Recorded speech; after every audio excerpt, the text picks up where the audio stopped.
Hello, Gaming Noodle here with a review of the game Tera Online. Please be advised I am reviewing this MMO on its release, and many things are subject to change within the game.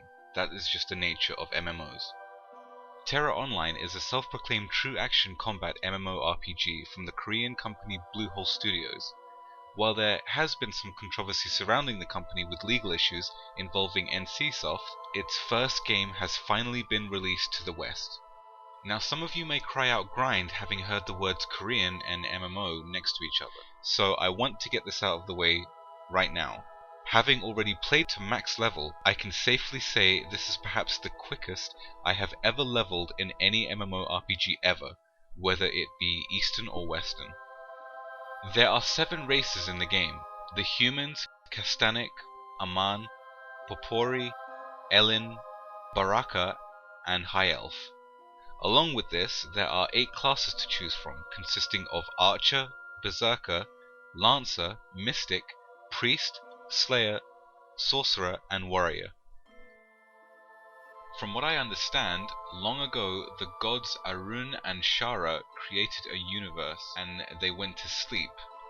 Their bodies became the world, their breath the wind, and their tears the sea, and their dreams became living inhabitants of this world. The races of this world formed a world government known as the Valkyrian Federation, which sends you, among others, to investigate a new island that has risen out of the sea. There is a lot of lore in this game, and I'll admit that I did try to go through all of the text at the start of the game, but got bored of it. Although as time went on, the story really did pick up and get interesting near the end. This is one of the best looking games I've ever played, and I'm not just talking about MMOs, I mean games period. The art direction is very noticeably Eastern flavoured, so expect some risque designs for the female clothing. What I love about the models is that everything has a sculptured look, which adds to the meatiness of the creatures. Monsters from basilisks to ice giants to flying dragons all have their own distinct appearance, and it's incredible. Character models look just as good, and you may spend hours on the creation screen itself trying to nail that perfect look. The gear is one of those things that just blew me away. It has some of the best designs I've seen, which are affected by the race you choose. A Kastanik warrior's gear will not look the same as a human warrior's gear. The animations are on par with the graphics in my opinion. Lots of variations, such as the somewhat goofy and fun movements of the Popori to the stoic stances of the Baraka.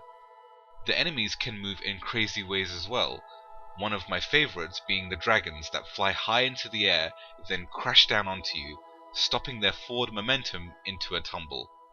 Bluehole Studios really did take such great effort and care with this side of the game, and it paid off. The music of Tera was done by Inon Zur and Rob Abernethy, whose works have been heard in such games as Dragon Age and Dead Space.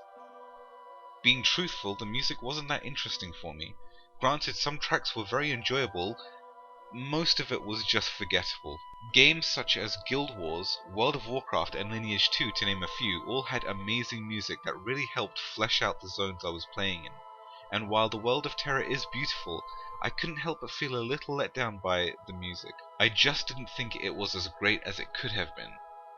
Of course, this isn't much of an issue for people that usually just turn off the in-game sound anyway and put on their own music. The voice acting is completely hit or miss. As far as sound effects go, everything sounds crisp and clean, from grunts and screams to sword slashes and charged bursts. But as far as the NPC voice acting is concerned, it can get extremely annoying after a while.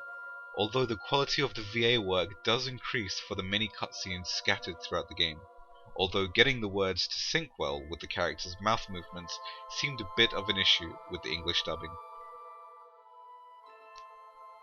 Tera has 21 dungeons released with the game, including hard modes, but is missing key elements such as the political system, Nexus, and PvP grounds, so I cannot comment on those. It has a broker/auction house system, as well as an instant matching system that forms groups for dungeons with players across all servers. There are also fun little additions such as mounts and armor and hair dyes, among other things. As of right now, the main thing to do once you've leveled to max is to run dungeons.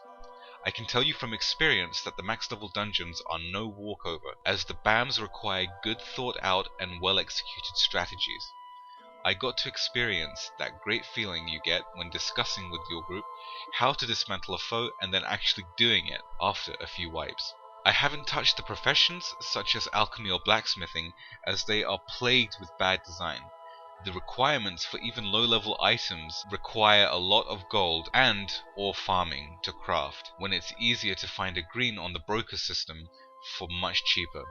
It's something Unmass need to look into to fine-tune a lot better for it to even become a desirable alternative to acquiring gear. Gathering materials and herbs is a lot like Aeon, from what I can remember, but a cool feature is that when you successfully pick a herb or mine an ore, you get a buff that helps with your combat ability, whether it be buffing your speed or HP regen, etc. Your weapons and armor also have slots where you can purchase crystals to put them in. These crystals have all sorts of effects that can help buff your character. For instance, higher crit rate when attacking monsters from behind, or say more HP. And the glyph system in this game is a godsend. It helps very much with the current skills that your class has, and it improves them in certain ways. There are quite a few options for your skills, however you want to buff them, your favorite ones. Once you decide on that, you buy the glyph that you want, you learn it, and there you go. But be warned that you do have a limited amount of points to use, and each glyph does use a couple of points. This game's main focus is its true action combat, which basically means that you have an aimer at the center of your screen, and when you click or press a button, your skill will fire in that direction. There is no lock-on like a targeted MMO such as World of Warcraft, where you click on a monster and you're basically locked onto it, and you can fire any and all of your spells at will. In this game, you need to aim your reticle at the target, but if you fire off a shot and your aim is bad, you'll miss. If the target dodges out the way, you'll miss. But it works both ways. Enemy attacks can be avoided if you can block or dodge in time. It really is fun once you get the hang of it, but I couldn't help but feel that if they had pushed it just a little bit further, it would have been a lot more fun. Every time you get into combat, your running speed is decreased automatically, and it feels too slow for my liking. I feel if they took out the speed penalty, it would have been a lot more exciting. Although it should be noted that you can get crystals that do alleviate the speed issue slightly. Knockbacks are another thing. If you aren't careful, it's possible to get chain stunned and hit with massive attacks before you can even get back up. And there are no invincible animation cycles for when your character is in a state of picking itself up from the ground, which sometimes results in a quick death you had no control over, which ultimately feels really cheap. Mind you, I am talking strictly PvE here. I am not much of a PvPer, but I do realize PvP is a big part of this game. It's a shame that Battlegrounds have not yet been implemented, as I don't think the open world gankfests are in any way entertaining. The other major thing about this game is the BAM, which is an acronym for Big Ass Monster. What these are, as the name implies, are huge boss monsters that can be found in the open world of Tera and in the dungeons where they drop loot. These fights are dangerous and come in all shapes and sizes, from dragons to giant crabs to half-organic, half-mechanical antagonists of the game, the Argons. I've fought hundreds of BAMs so far in my time in Tera and have enjoyed every single fight. Some scenarios, especially in dungeons, can get pretty damn epic. I can't count the number of times I've almost got myself into trouble for trying to get in dangerous spots just to take a cool screenshot. The double-edged sword here are the BAM quests that appear multiple times in each zone. They are some of the most fun and have great rewards for completion, but when the game dies down after the initial rush, I can't help but feel that when I try to make an ult, I'll be forced to skip half of the quests in the log that involve BAMs, because there won't be hardly anyone else around to help. Sure, friends and guilds can remedy this slightly, but for soloers who would rather not rely on having others on hand and foot just to level up, it will be an issue. While it is possible for classes to solo BAMs, it's not advisable unless you are very skilled and have a lot of time on your hands. I should point out that while Unmass, who are the publishers for Tera in North America, have told us that it's possible to solo all the way to max level, it is not advisable. The higher up the levels go, the more bloated the enemy's HP gets, resulting in long fights that take time to end. Getting a group benefits in complete domination of any quest you may be doing, as monsters die quickly. For a lot of people, a duo would suffice for quicker leveling instead of going through the trouble of trying to get a full group just to quest.